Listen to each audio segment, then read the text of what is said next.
Work smarter, not harder.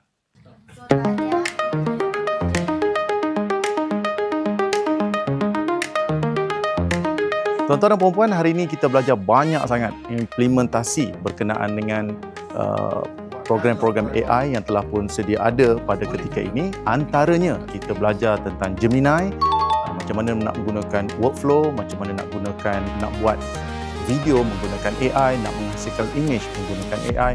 Kita juga belajar tentang Canva dan kita ada sertifikat untuk peserta-peserta boleh ulang kaji AI dan juga memahami AI secara tidak langsung.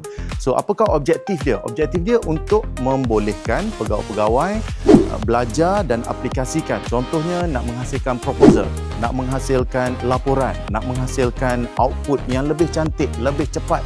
Itu dia punya objektif dia lah. Objektif program Smart AI ini kita memberi pendedahan kepada warga kerja, ya, terutamanya jentera-jentera kerajaan untuk mengguna pakai teknologi AI yang mana ia mampu meningkatkan produktiviti, ya, dan penghasilan output yang berkualiti.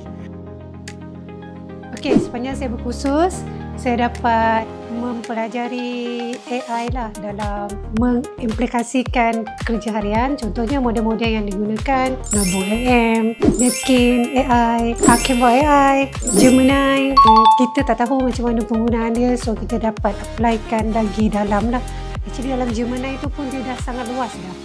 Dapat kita pelajari pelbagai jenis AI untuk kegunaan seharian, untuk kegunaan kerjaan kita, kan, di mana kita menggunakan contoh misal kata Gemini, kan, Gemini untuk kerja awam.